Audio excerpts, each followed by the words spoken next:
When you think about businesses that are selling through the roof, like Skims or Allbirds, sure, you think about a great product, a cool brand, and great marketing. But an often overlooked secret is actually the businesses behind the business, making selling and for shoppers buying simple.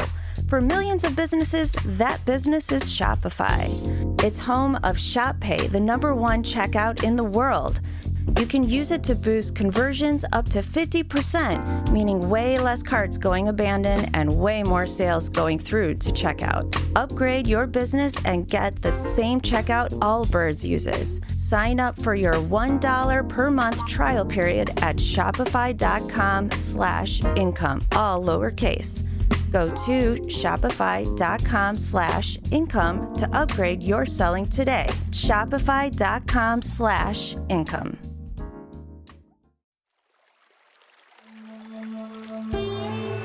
Hi everyone, I'm Deb Flashenberg. Welcome to Yoga, Birth, Babies, a podcast produced by Prenatal Yoga Center. We will be diving into everything prenatal yoga, birth, and baby related, hoping to inspire, educate, and empower you through your journey into motherhood. Thank you for listening. Hi, I'm Deb Flashenberg, and I'm your host of Yoga Birth Babies, and we're continuing our series From the Vault. These are podcasts from the past that I wanted to bring back. So there are either podcasts that were super popular or topics that I thought were important and want to resurrect. So this one is called Induction, Yes, Maybe, or No with Marley Hall. So in this one, we talk about the difference between induction and augmentation of labor. Marley's from the UK, so she talks about how common induction is in the US compared to the UK, the typical process of induction, medically indicated reasons why someone would need an induction, and reasons someone may be told they need an induction but are not truly medically indicated. Then there, of course, is that gray area of kind of the maybe. When might we consider induction?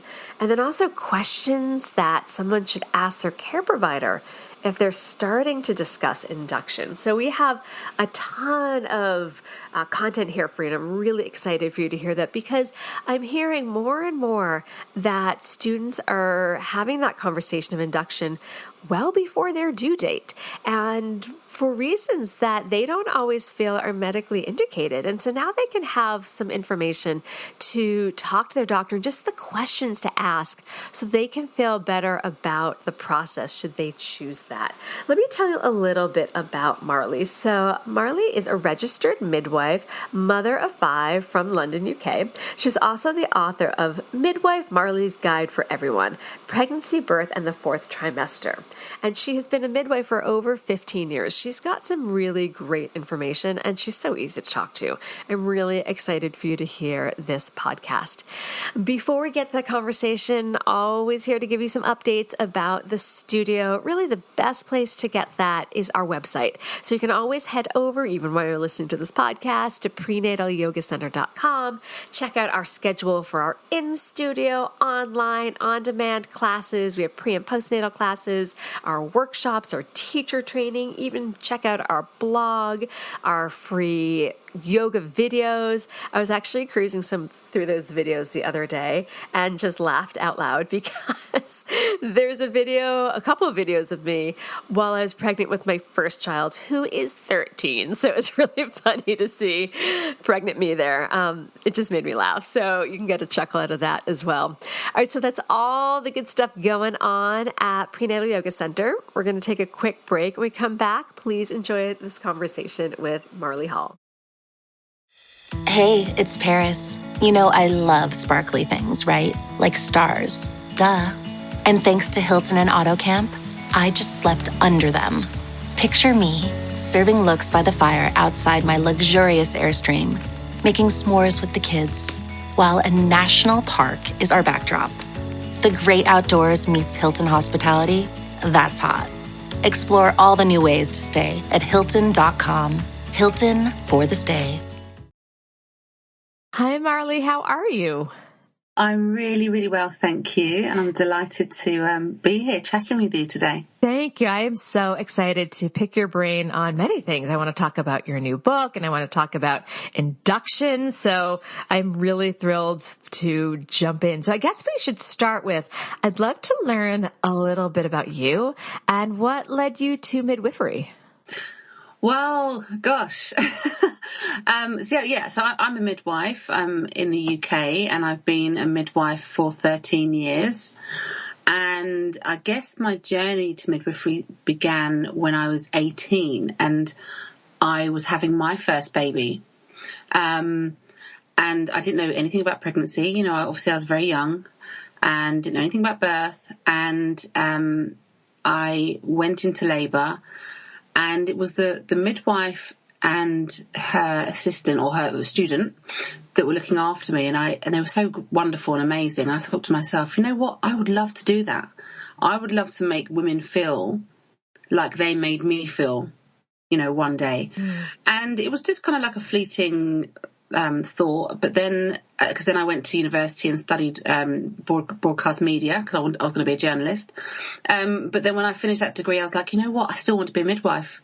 So I decided to go back and train as a midwife because obviously over here in the UK, we don't have labour nurses. We have midwives in hospitals.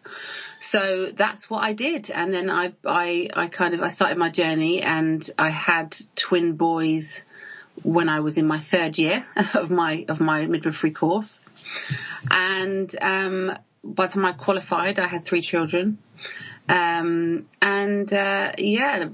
Fast forward a few years and here we are. So I've worked in lots of different areas. I've worked in hospitals, I've worked in birth centres, I've worked in people's homes, I've done home birth, worked in the community in clinics. I've had quite a vast range of experience in different settings, which has been really good, actually. Been really good for me and my learning, you know. Now I don't work in the NHS anymore, the National Health Service. I work independently, so I work as a private midwife, and I primarily do like antenatal or prenatal care and postnatal care as well. So once the baby's been born, not doing births at the moment. But that's mainly because I've got so many children to kind of deal with myself that being on call would be a bit tricky for me, perhaps until they're a little bit older. How many kids do you have? I've got 5. I've got 5 children now, and they range in ages from, well, my youngest is 3, and then I have a 5-year-old, and my twins are 14, and my eldest is 22. Wow, so, that is the range. Yeah. And your hands are full. I can hear, that's amazing. I can hear them in the background.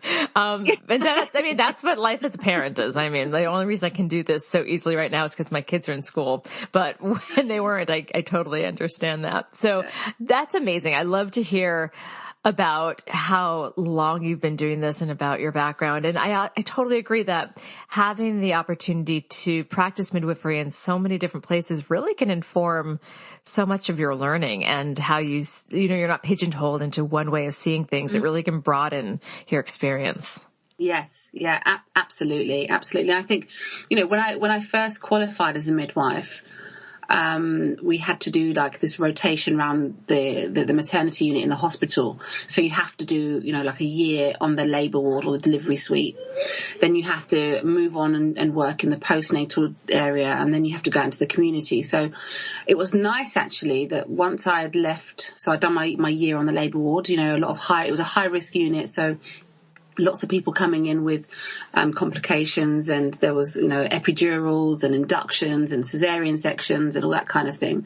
So there was lots of that. And then by the time I actually got out into the community and started running clinics and doing home births, it was like, oh my gosh, there's a totally different side of it, you know? And it was a real eye-opener to be able to see all the different aspects of pregnancy and birth care. You know, not just what you kind of see on TV, which is, you know, women going into hospitals and having kind of high risk care. So yeah, it was a real eye opener. And midwifery is a lifelong learning experience. You know, there's no 2 days are the same, no 2 women are the same, and we just learn so much, which is why I love it. Yeah, I remember when I was a doula having done many hospital births and then having the first home birth. And I'm like, wow, I didn't know birth could be this way. All right, I'm going to pull us back on topic because I'm so excited to talk about induction. So let's jump into this. So I was doing a little research for our conversation, and I'm so curious to hear about some of the UK numbers, because one thing I found when I was looking at some data, and the only data I could find reflecting the induction rates in the US was from 2018.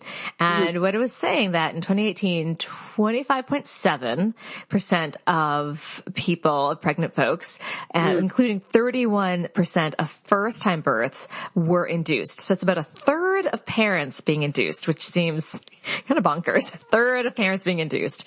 Yeah. Do you happen to know what the rates are in the UK?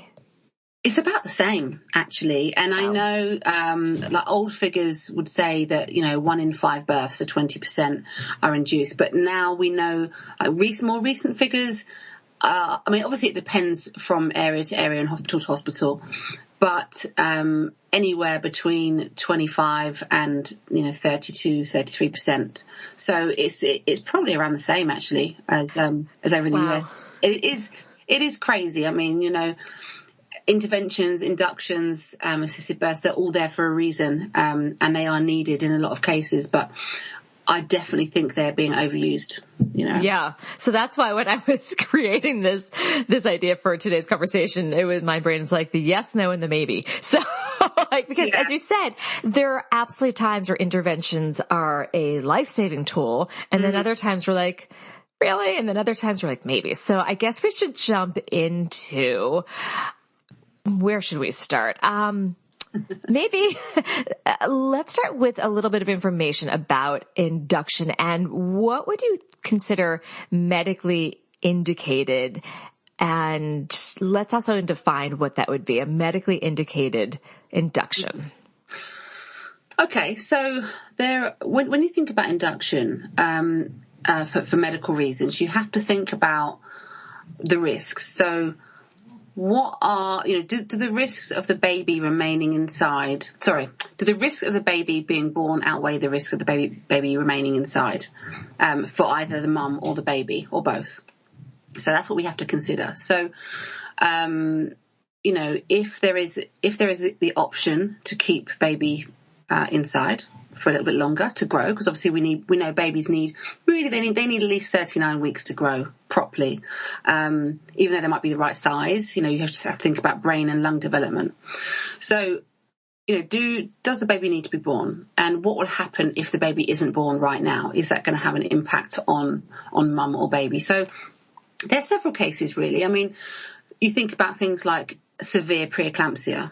So with severe preeclampsia, the only known cure really is to get the placenta out. And the only way you're going to get the placenta out is to get the baby out. Mm-hmm. So if somebody has severe preeclampsia, and,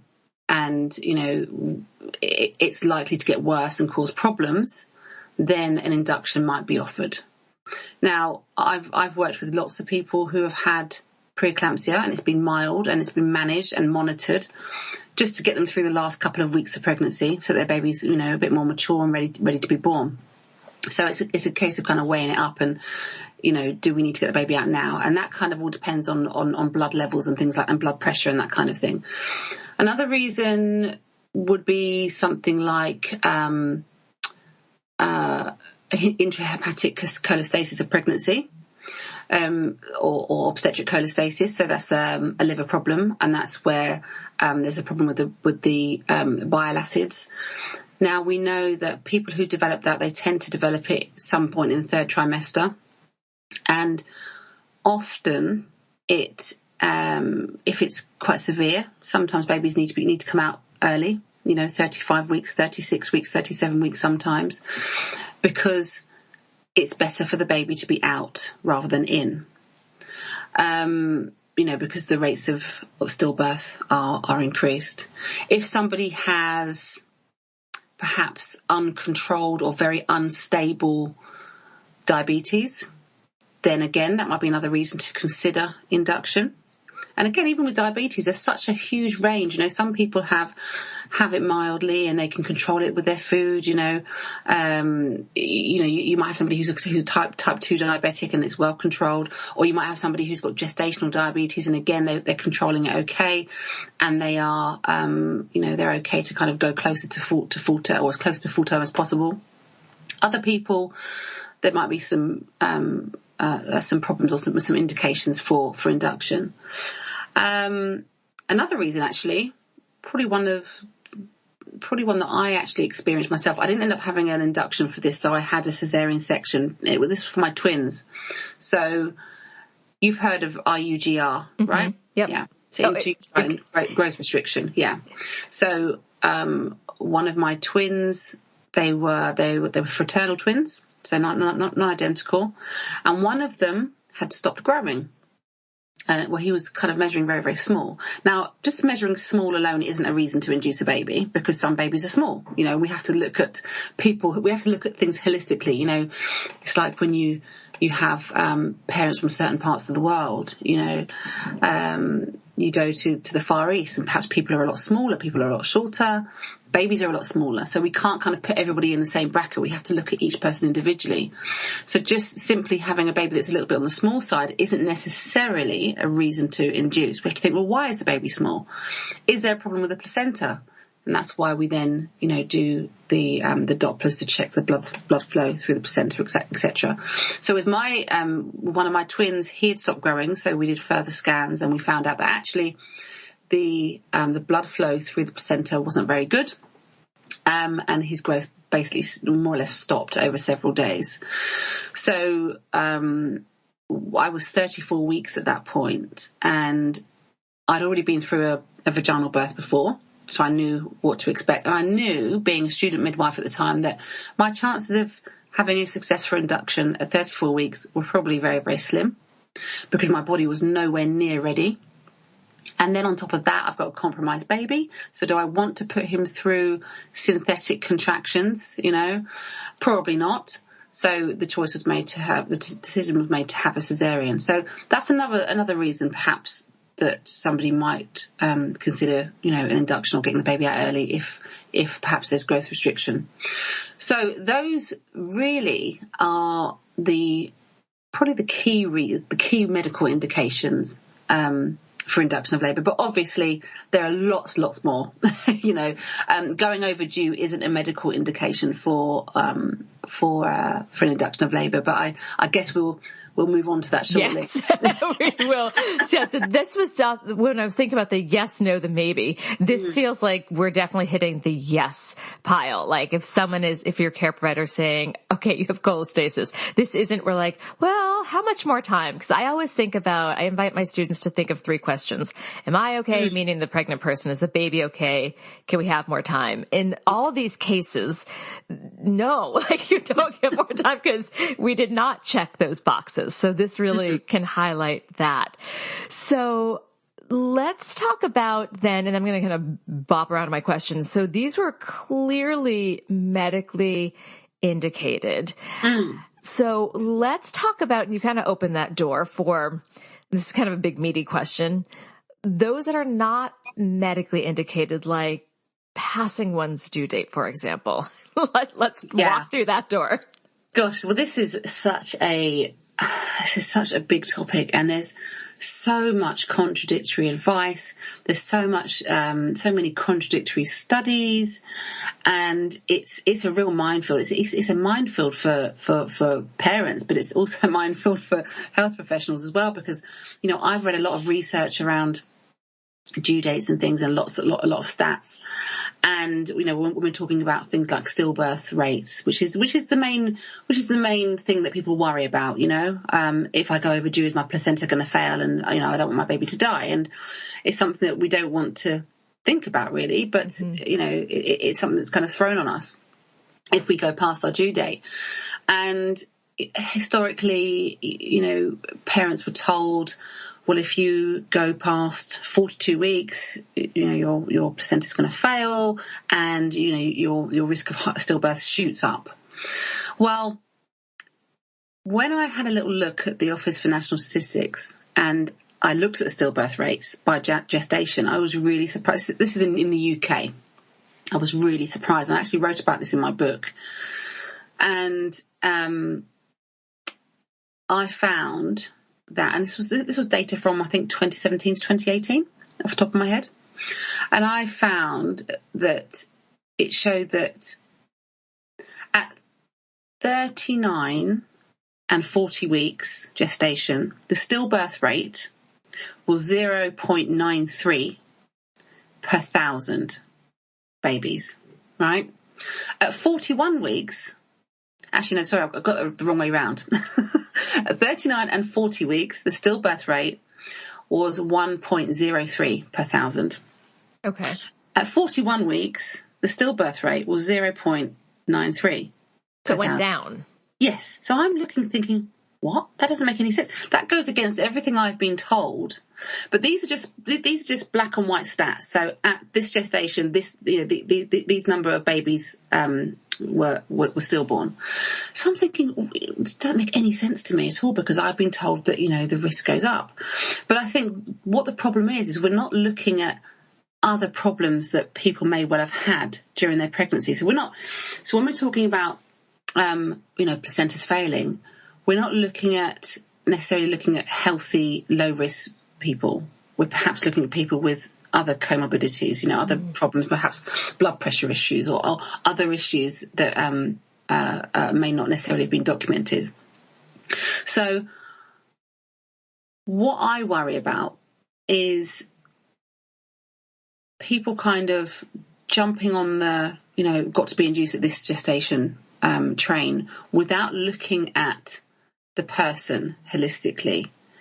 And, because when I used to look after people in the community who used to come to my clinics, they would come and see me at 40 weeks and then see me at 41 weeks. And then the policy from the hospital says that we're supposed to book them in for an induction of labour. But not everybody wants an induction of labour. So I would often give people who would come to me at 42 weeks, they're still fine. There's no blood pressure issues. There's no protein in their urine. They're not feeling unwell. The babies, there's plenty of movements. The pregnancy, they've sailed through it. There's been no issues at all. So I asked them, well, what do you want to do? And they're like, oh, I've got a choice. I'm like, of course you've got a choice. It's totally down to you. They're like, okay, well, let's just wait a few more days. And then they often just go into labour by themselves anyway. But what we do is we offer them additional monitoring. So we say, okay, well, if you want to come into the hospital once a day and have a CTG, which I think you guys over there call it an non-stress test. Mm-hmm. Yep. Yeah. Just to make sure everything's okay with the baby's heart rate and what have you. And the amount of people that were like, okay, well, I'll do that then, and see how it goes, was quite astonishing, really. But I think what does happen is you do get to a certain gestation where you are more likely to have complications. The stillbirth rate goes up very slightly, and when I say slightly, I mean very slightly, like a 0.1%, from 43 weeks onwards. We know that much. But most people don't go to 43 weeks. Most people will give birth before that. But now, especially over here in the UK, new guidelines have been suggested to induce even before the due date. So if you are for a black or ethnic minority, for example, if you have got a higher BMI, if you've had IVF, and there's several other reasons as well, then to be offered an induction of labour at 39 weeks, which actually we all kind of protested about because that seems absolutely ludicrous, especially if the pregnancy is okay. If there's nothing wrong with the pregnancy, why on earth are we offering people an induction of labour at 39 weeks? Because someone's black? Well, we know what the stats say around that. We know that the stats say that black women over here are 4 times more likely to die. But is the answer just to whip the baby out at 39 weeks? Because then we're not considering the other issues that an induction of labour might cause. And I say this as a person who's been induced. I've actually had 3 inductions. But I made those decisions in a fully informed manner. And that's what it's all about. It's all about informed choice. Mm-hmm. And if we're going to be offering these procedures, then we need to give everybody all the information they need. We need to be talking about the benefits and the risks, and we don't talk about the risks enough, I want to talk about the risks. I know I'm veering slightly off topic, but we're going to take a quick break. When we come back, let's have a clearer picture. And I know there's still other not medical reasons that someone may be asked to be induced, like big baby. So we'll get to that. But before we get to that, let's just open it up and say, look at the pros and cons that people, as you said, can make informed decisions. We're going to take a quick break. We'll be right back. After Zoomies at the dog park, it's time for Drive Up at Target. In goes a big bag of kibble and one squeaky chicken toy for the good boy. Drive Up that's ready when you are, only in the Target app. Just tap Target. Ryan Reynolds here from Mint Mobile. With the price of just about everything going up, we thought we'd bring our prices down. So to help us, we brought in a reverse auctioneer, which is apparently a thing. Mint Mobile Unlimited Premium Wireless. How to get 30, 30, bit to get 30, bit to get 20, 20, 20, bit to get 20, 20, bit to get 15, 15, 15, 15, just $15 a month? Sold! Give it a try at mintmobile.com/switch. Upfront payment of $45 for 3-month plan, equivalent to $15 per month required. New customer offer for first 3 months only. Speed slow after 35 gigabytes if network's busy. Taxes and fees extra. See mintmobile.com. All right, so let's go into that. So if people are going to make informed decisions, they need both sides of the conversation. Mm-hmm. Absolutely. And I like to use, which you probably heard of as well, the BRAIN acronym. Yep. For asking questions. And that goes with anything. That goes with any kind of investigation, treatment, intervention, anything that's been offered to you. Well, let's just give that in case people are like, what is that? It's benefit risk. What was A?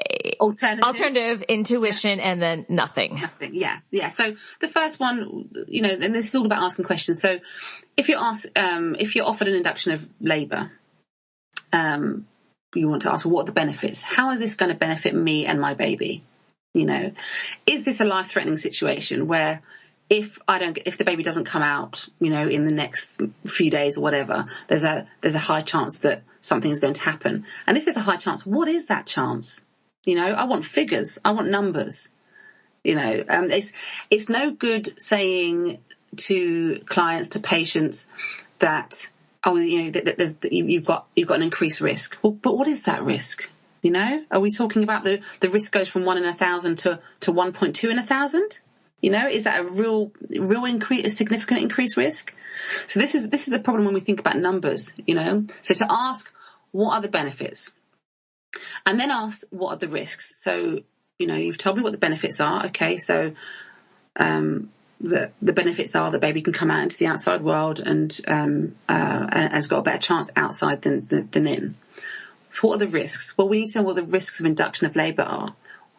There's different types of induction, and you might want to discuss those later on. But if we are talking about a medical induction which goes through everything, so we're talking about amniotomy, which is breaking the waters. We're talking about prostaglandin gels or tablets to soften and dilate the cervix, and then even moving on to the synthetic oxytocin drip. What are the risks of all those things? Because it's not just a case of just giving you some drugs and any labour starts. And then, are there any alternatives? Is there anything else we can do? Is there anything else we can do if I've got some kind of medical condition? Is there any medication I can take? Is there any thing holistically I can do? Alternative therapies I can try to help the situation? There might not be. But it's always worthwhile asking the question. And then we move on to I, which is intuition. What is your gut telling you deep down? Listen to yourself. Listen to yourself. We don't listen to ourselves enough, or we're a bit unsure. Oh, I'm not sure, But I always say intuition. Your intuition is 9 times out of 10 right. And it's the same when you have your baby. I hear so many mothers who come to me and they say, I went to the doctors 5 times because there's something wrong with my baby. They just turn me away. And then, something ends up happening. Listen to your intuition. And actually, we need to listen to parents as well. We need to be listening to them because they know their bodies and they know their babies better than we do. And then N would be nothing. So, okay, so if we do nothing and, you know, I decide not to take the treatment or the intervention or investigation or whatever, what's going to happen? You know, what's likely to happen?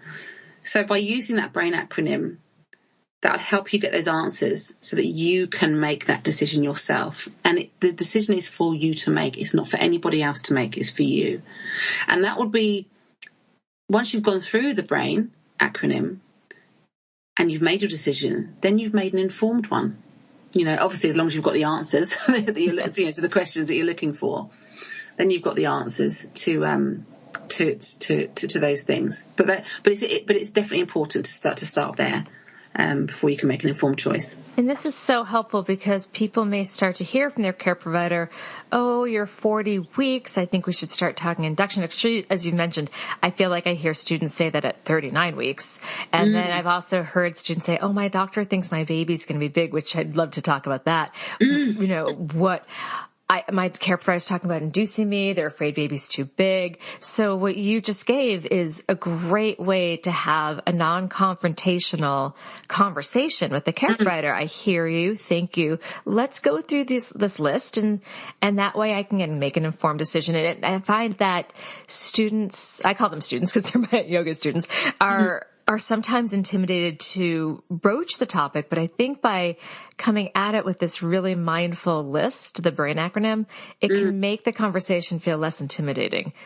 Oh, absolutely. Of course. And I think, you know, people do feel scared to ask questions, you know, because I think they often feel like, you know, well, why am I questioning the doctor, or why am I questioning the health professional? You know, they know best, you know, and actually, you know yourself best.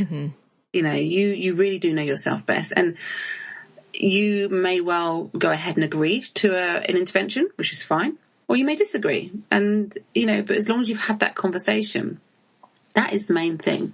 I could not agree more. So I've been itching to talk about the big baby. So I hear this a lot. In fact, I heard this with my own, they weren't talking induction, but I remember the midwife, she got her hands on my belly and she's like, I think it's about 8 pounds. And I'm like, well, cause my first child was 8 pounds. With my second, I'm like, okay, I did it once. I can do it again. She was 7. She was 7 pounds.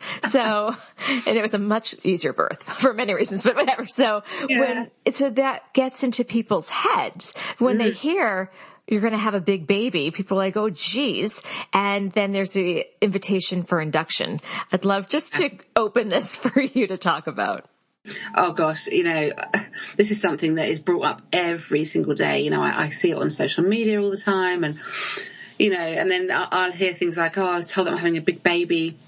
One lady was really angry because she got taken for a cesarean because she was told her baby's going to be 12 pounds and it came out and I think the baby was like 6.5 or something.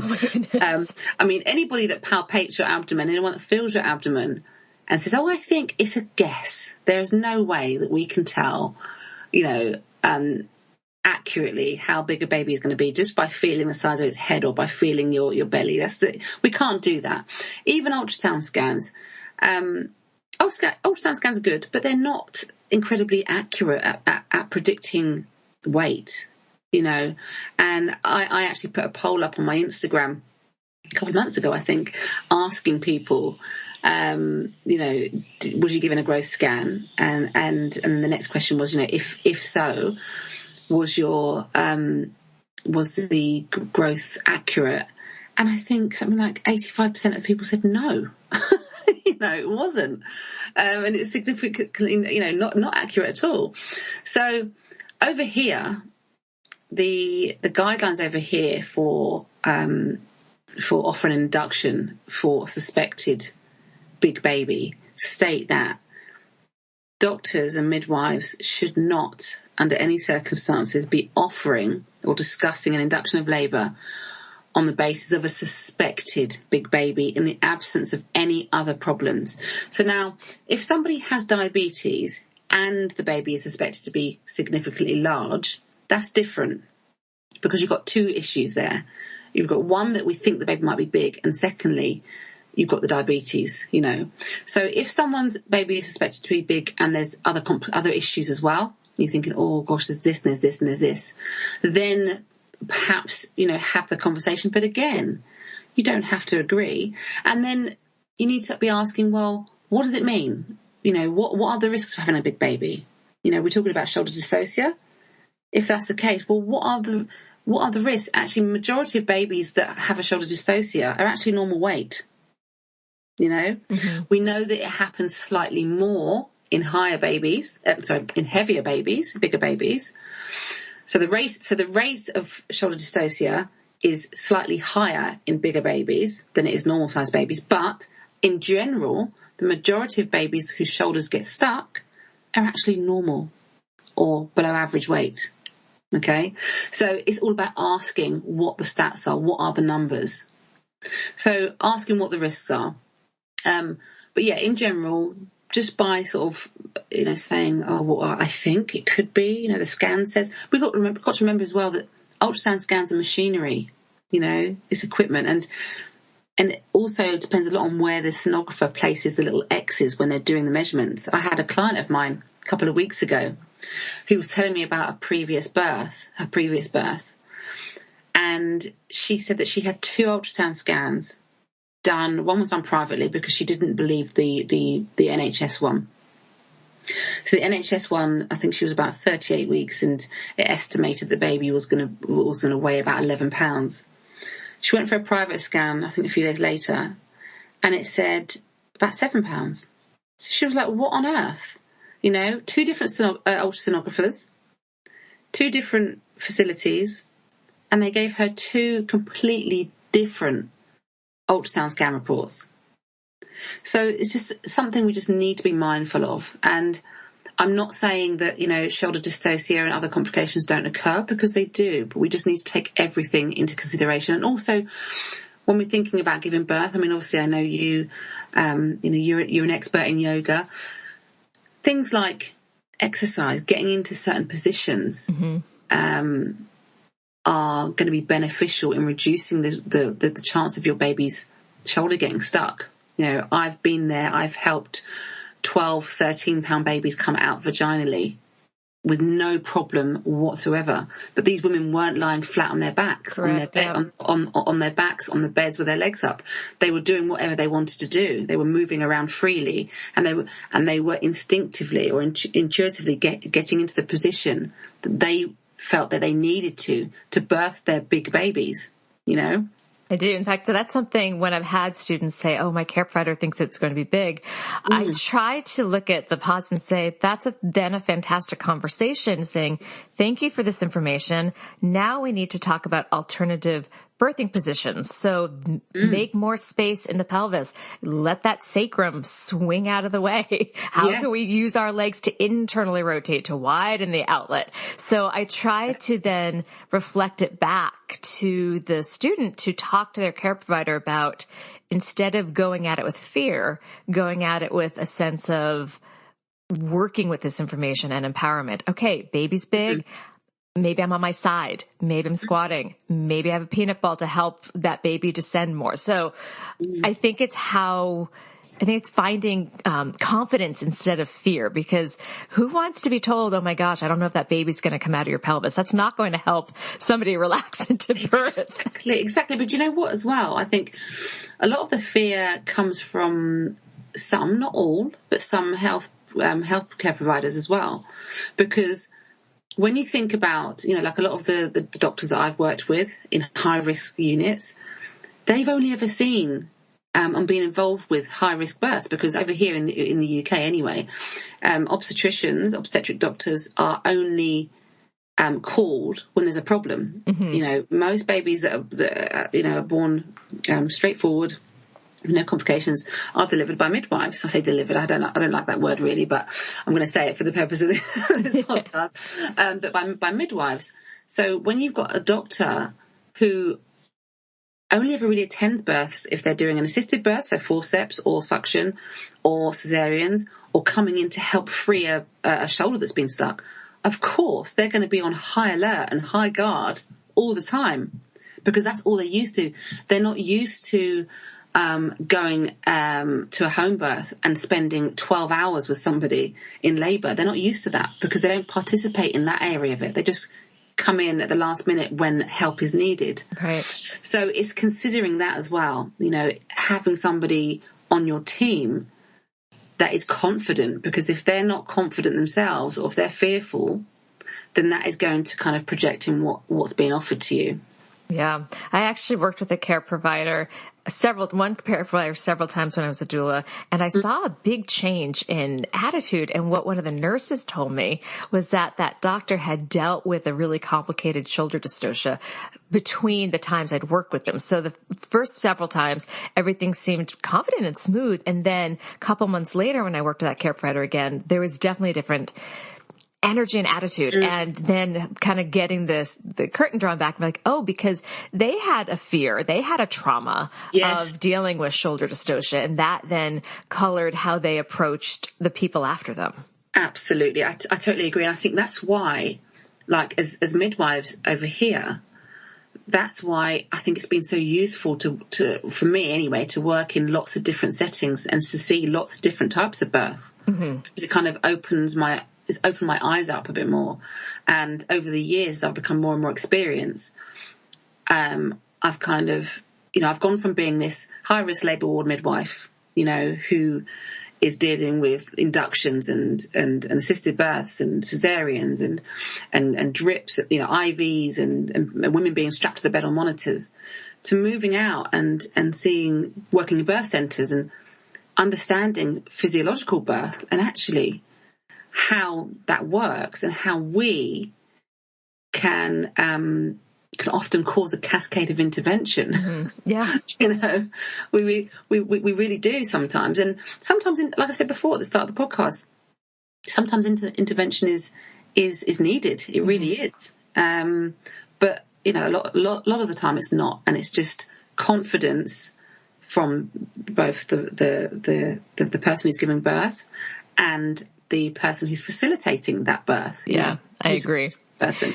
So we covered some very definitive, yes, this is medically indicated. We covered a couple that not necessarily medically indicated. What might be some gray areas that someone may be considering induction and they don't fall really in either camp?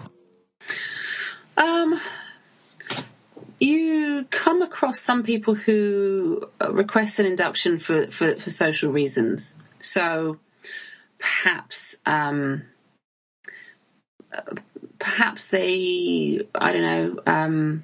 they might have a close relative who sadly has got terminal illness or something like that. And it's like scheduling. Yeah, so they want that baby to be born so that they can, understandably, take the baby to visit that close person to them. So things like that. So induction for social reasons.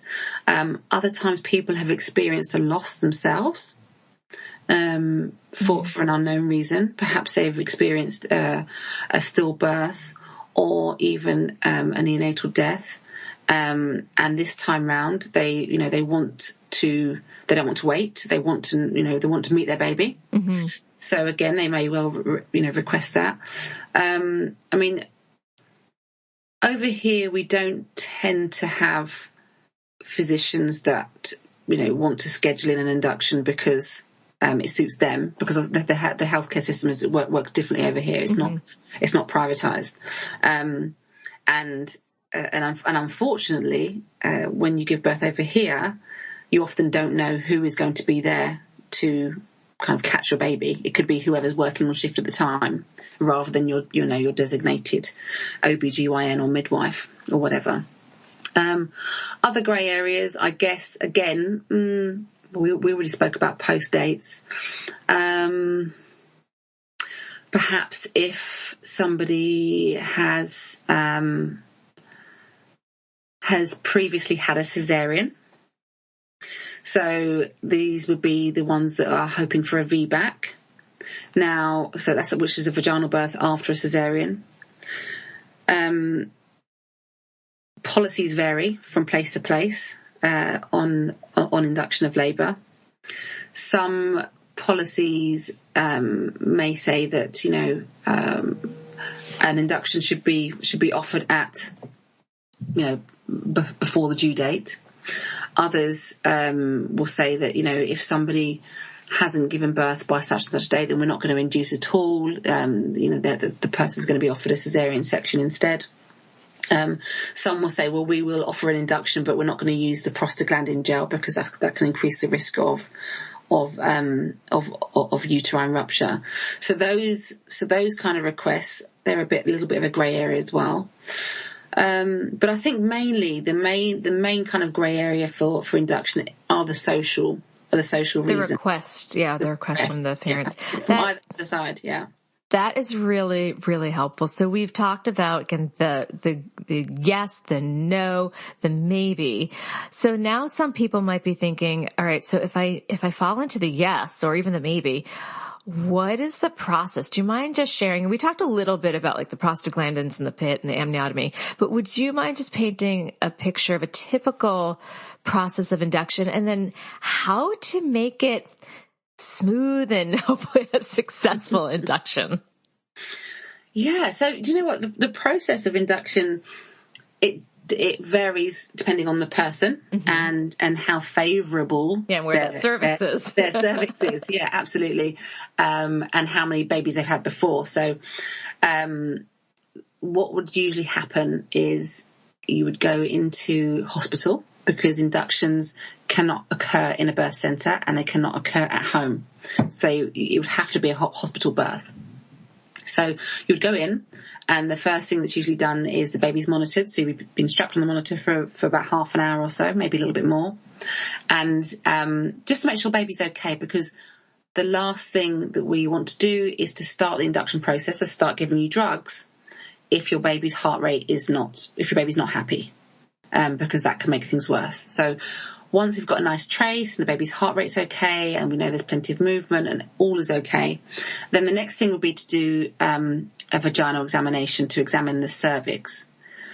If the cervix is completely closed and it's long and it still feels hard, if there's been no changes at all, which is what you would expect if somebody's a full term. I know there's this big obsession about checking cervixes and, my cervix hasn't dilated and I'm 38 weeks pregnant. Well, I wouldn't expect it to at that stage. If the cervix is completely closed, then you would be given either a pessary, which is like a little tablet put behind the back of the cervix, or a gel, which contains a prostaglandin hormone. And that hormone is usually secreted by the cervix when you go into labour naturally to help soften the cervix, and it helps it start to kind of thin out a face.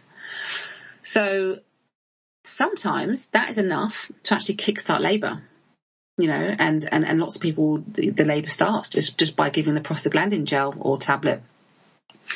If you're given that and nothing happens, then you'll be offered another dose at a later stage. So it could be, depending on the hospital's policy, it could be 6 hours later, it could be the next day, it just depends. And then most people will respond to the prostaglandin and the cervix starts to dilate a little bit. But if it's still not enough to kickstart labour and they can get a finger inside the cervix, they may try to break the waters next. So that's just the membrane sac around the baby. And they do that using an amni hook, which is like a plastic stick with a hook on the end, which is passed through the vagina into the cervix, and it just literally just kind of cuts open the membrane sac. It doesn't hurt. It can feel a bit uncomfortable, but it shouldn't actually hurt. And again, sometimes that is enough just to get labour going. So you've had the prostaglandin gel, you've had your waters broken. Sometimes that can be enough just to kickstart the whole process. If a couple of hours have passed by and still no contractions, nothing, then the third stage would be to put the synthetic oxytocin drip. And this drip starts the contractions. So those are the three main steps, but it all depends on the person. So say you go in and your cervix isn't closed, say it's already open, then you don't need the prostaglandin. All you'd need is for them to break your waters and then potentially start the oxytocin drip if you don't start having contractions. Do you guys use a Foley bulb there? Sometimes, but in some situations. So say for example, somebody's had someone's wants to have a VBAC, but they are having an induction and we can't use a prostaglandin. Mm-hmm. Then a Foley bulb might be used, but they're pretty uncomfortable. So we try not to use them where possible. Mm-hmm. So it's usually just the gel and the breaking the waters and then the drip. But the Foley bulbs are used, in some circumstances. Yeah, this is why I always love when I speak with people from different places, because even in the U.S., different cultures of, like, what we do in New York might be different what someone does, in California. So it's different cultures. So I find it really interesting. This has been so helpful. I think that those listeners that are hearing this will get a better idea of when something is medically indicated, when it's gray, when it's not. So I want to switch, unless there's anything else about induction that I didn't ask that you're dying to share. Well, I think, there's a couple of things to bear in mind. Sure. Yeah. So when you have an induction, it's highly likely that you will need to have continuous monitoring. Mm-hmm. So you will more than likely be strapped to the bed, and you'll obviously have cannulas, you'll have IVs in your hand or your arm for the fluids to go in. And it's important to understand that if you have the oxytocin, the synthetic oxytocin drip, that they do produce stronger contractions. Mm-hmm. It's not like having it's not like going into labour normally.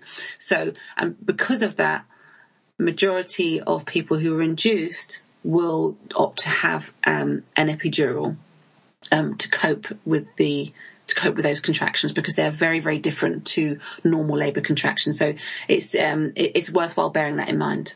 Yeah, the whole hormonal blueprint is different. Yes. Yeah.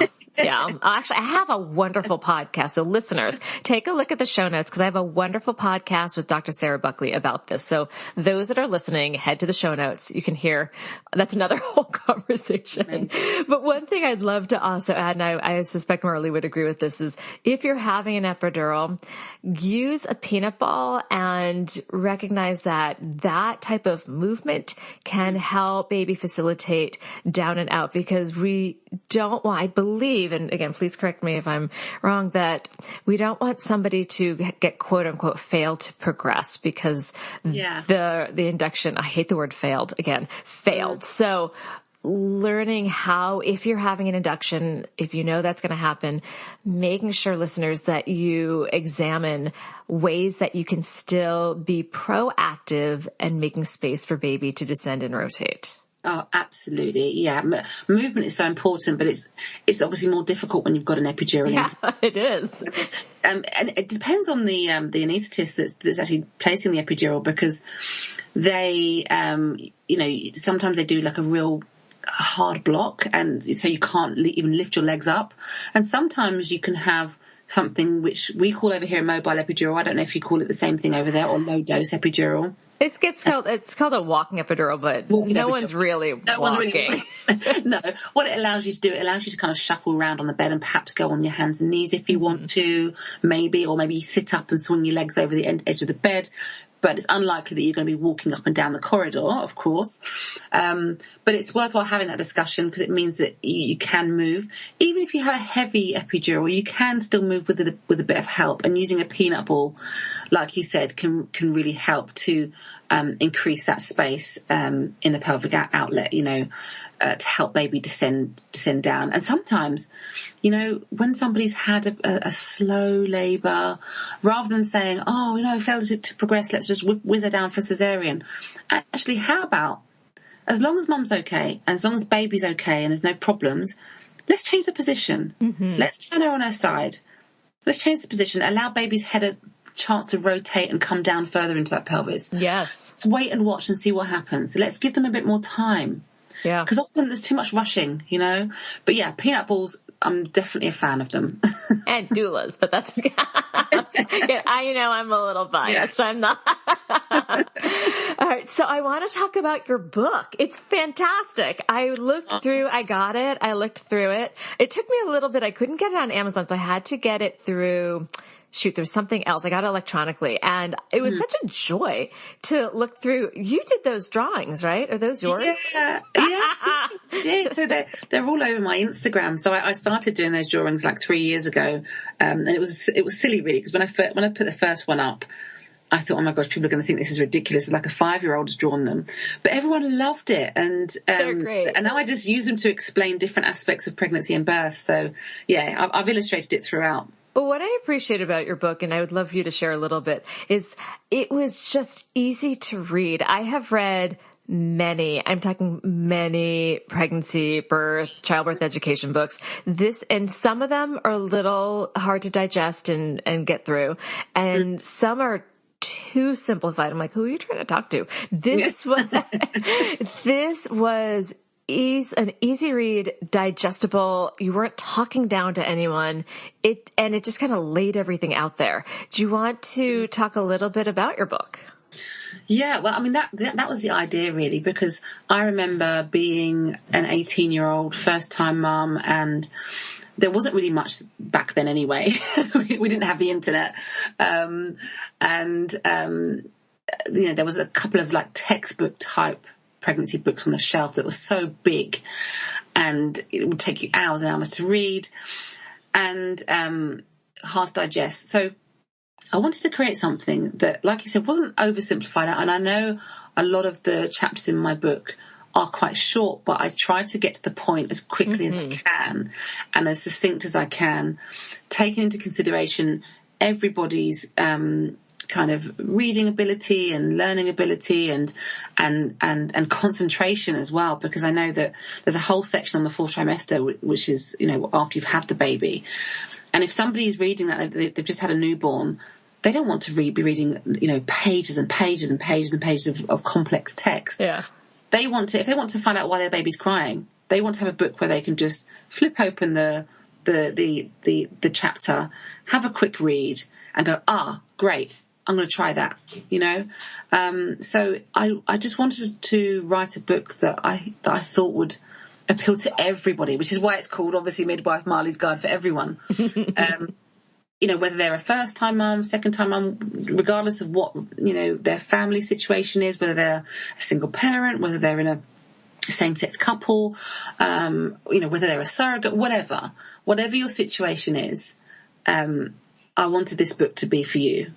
So that's where the concept came from. And obviously making it a little bit fun as well, which is why I've kind of added those doodles in, because being a mum myself, a lot of the images that I drew came from, experiences that myself and I know other people have had. So I hope that people can resonate with them, So yeah, they just also make me smile. They're I don't know, something about them just makes me smile. I'm glad. Okay, we're going to take another break. When we come back, do you have one final tip or piece of advice you'd like to offer new or expecting parents? We'll be right back. With the Venmo debit card, you can Venmo everything. Your favorite band's merch? You can Venmo this. Or their next show? You can Venmo that. Visit Venmo.me/debit to learn more. The Venmo MasterCard is issued by the Bancorp Bank N.A. pursuant to license by MasterCard International Incorporated. The card may be used everywhere MasterCard is accepted. Venmo purchase restrictions apply. So you have already offered us so much to think about, but from your many years as a midwife, as well as being a mother to 5 children, what is one final tip you want to leave people with?